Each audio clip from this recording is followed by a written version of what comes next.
ঈদের উপর যে নির্বাচনী সময় হামলার প্রতিবাদে বিক্ষোভ মিছিল করছে জাতীয়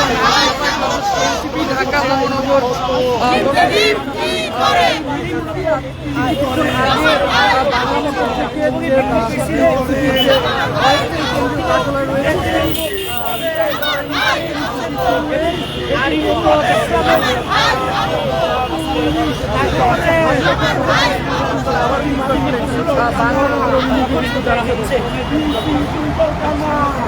দর্শক দেখছেন যে ঢাকা 18 আসনে জোটের যে প্রার্থী রয়েছেন অর্থাৎ এনসিপি থেকে যে প্রার্থী দেওয়া হয়েছে সেই প্রার্থীর উপরে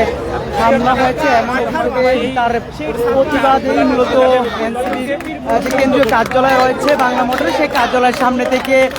একটি প্রতিবাদ বিক্ষোভ মিছিল কিন্তু তারা বের করেছেন। আমরা যেটা দেখেছি তারা বাংলা মোটর থেকে বিক্ষোভ মিছিল বের করে তারা কিন্তু ঘুরে আবার বাংলা মোটর দিকে যাচ্ছেন। আমরা দেখতে পাচ্ছি যে এনসিপির যে নেতাকর্মীরা রয়েছেন তারা মূলত স্লোগান তুলছেন এই যে তাদের যে প্রার্থী সেই প্রার্থীর উপরে হামলার প্রতিবাদে সেই চিত্র কিন্তু সরাসরি দেখানোর চেষ্টা করছি এই মুহূর্তে আপনাদেরকে বাংলা নিউজের মাধ্যমে।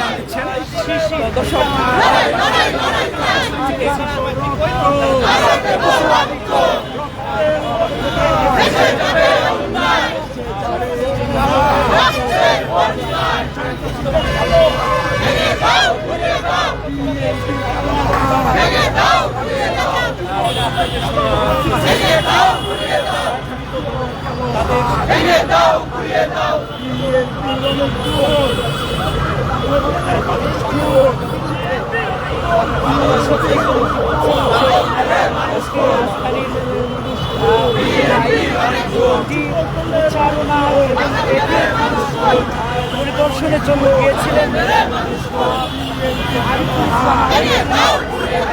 এনসিপি কেন্দ্রীয় নেতা তিনি যাওয়ার পরে বিএনপি নেতাকর্মীরা হামলা করে রাজধানীর বাংলা মোটর থেকে আজকের নেতাকর্মী যারা রয়েছেন তারা মূলত ঢাকা 18 আসনে তাদের ভোট থেকে অর্থাৎ এনসিপির পক্ষ থেকে যে প্রার্থী দেওয়া হয়েছে সেই প্রার্থীর উপরে হামলার প্রতিবাদে মূলত তারা তাদের যে কেন্দ্রীয় কার্যালয় রয়েছে বাংলা মোটর সেই কার্যালয়ের সামনে থেকে মূলত একটি প্রতিবাদ বিক্ষোভ মিছিল বের করেছেন। সেই বিক্ষোভ মিছিল থেকে সরাসরি দেখানোর চেষ্টা করছে। আমরা দেখতে পাচ্ছি এই বিক্ষোভ মিছিলে মূলত তারা তাদের প্রার্থীর উপর যে হামলা হয়েছে সেই হামলার প্রতিবাদে মূলত স্লোগান তুলছেন।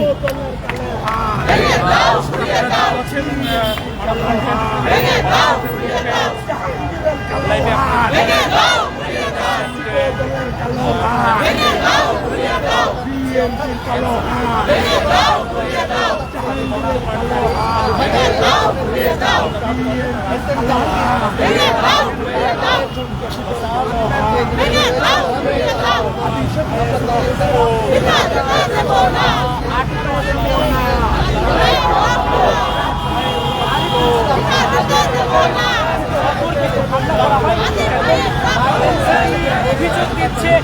যে ঢাকা 18 আসনে মনোনীত প্রার্থী জাহাঙ্গীর কর্মীরা মূলত আরিফুল ইসলাম আদিকে হামলা করেছে এবং অভিযোগ এই মূলত বাংলা মোটর রাজধানীর বাংলা মোটর থেকে মূলত আজকের এই বিক্ষোভ মিছিল শুরু হয়েছে এবং সেই বিক্ষোভ মিছিলে কিন্তু এনসিপির কেন্দ্রীয় নেতা শিশির সহ এই বিষয়ে ইসির কাছ থেকে আমরা কোনো জবাব পাই না, তখন আমরা এখনো সন্দেহ পোষণ করি ইসি আসলে কতটুকু সুষ্ঠু এবং নির্বাচন করতে পারবে এবং লেভেল প্লেইং ফিল্ড কতটুকু নিশ্চিত করতে পারবে। আপনাদের প্রার্থীর উপরে কি হামলা করেছে নিশ্চিত করতে পারবে হামলাকারীদেরকে শনাক্ত করতে পেরেছে কিনা? হামলাকারী খুবই